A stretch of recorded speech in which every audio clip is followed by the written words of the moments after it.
Let me tell you about a story that it's going to change how you look at your own problems.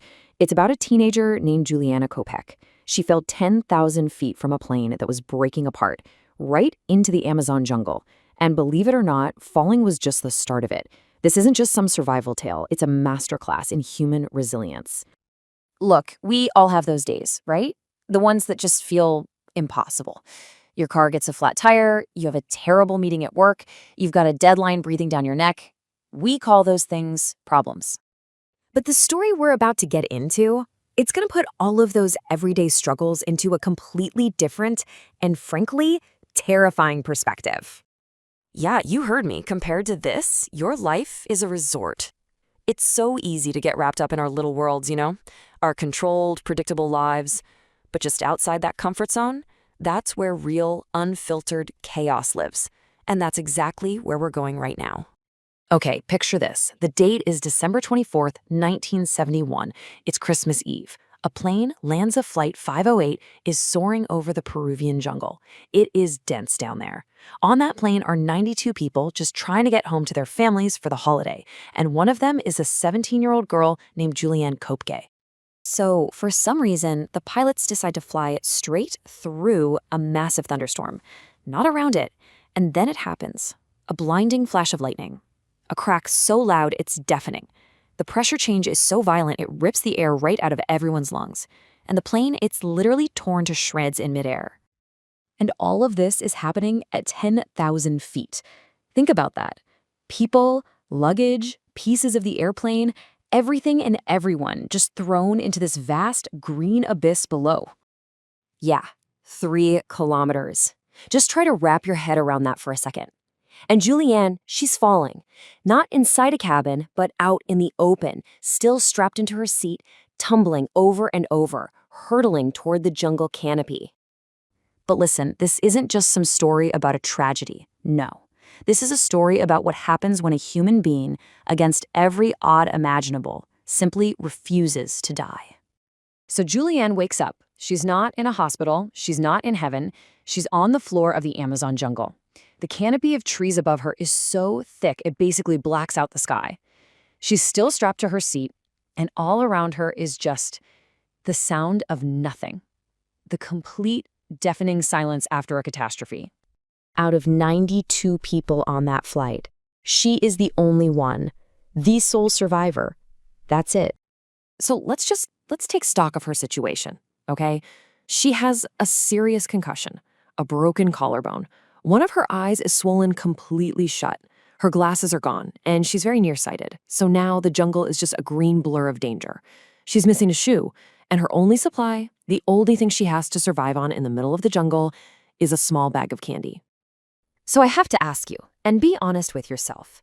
In that exact spot, what would you have done? Would you have cried? Screamed for help until you lost your voice? Prayed? I think most of us, myself included, would have just laid down and waited for the end. And we would have died. But Juliane, she did something that is almost superhuman. In that moment, a moment that would have shattered anyone else, she made a choice. She literally turned off the panic button. And instead, she switched on something else, a protocol. You see, here's the thing. Juliane wasn't your average teenager, not even close. She was the daughter of 2 world-renowned biologists. She didn't grow up in the city. She grew up at a research station, right there, in that exact jungle. Her mind wasn't full of fear, it was armed with knowledge. And she remembered the single most important rule her father ever taught her, a piece of advice worth more than anything else in the world at that moment. In the jungle, find a stream, any stream.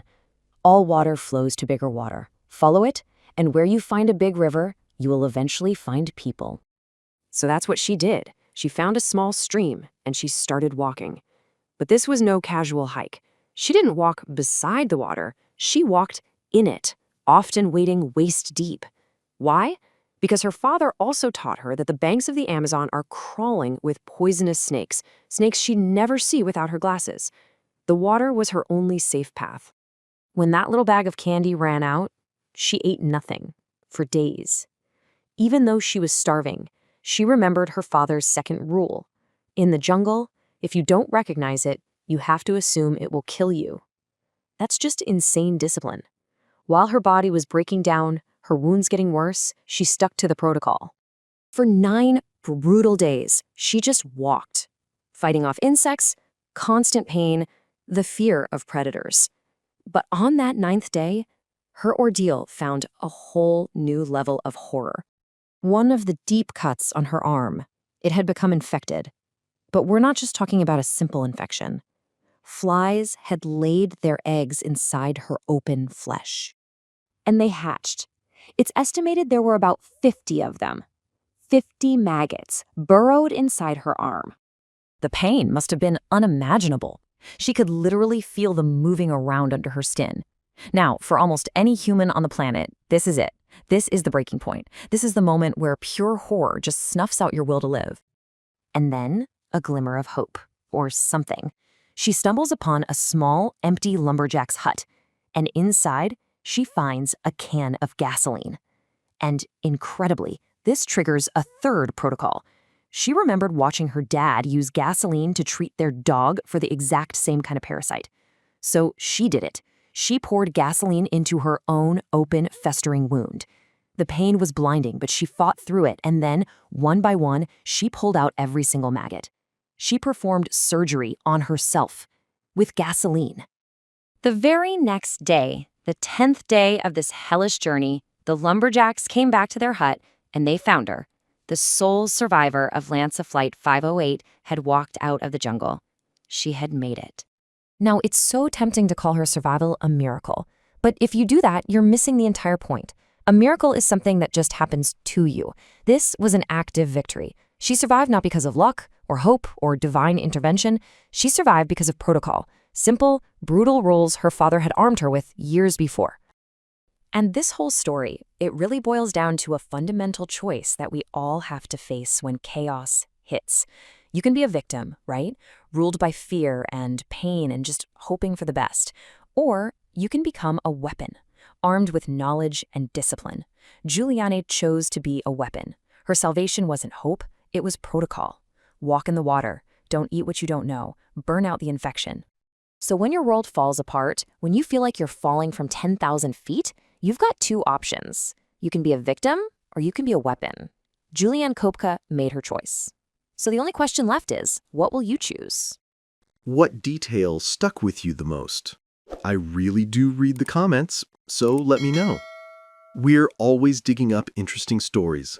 Subscribe to Fathom if you're curious about what we'll uncover next.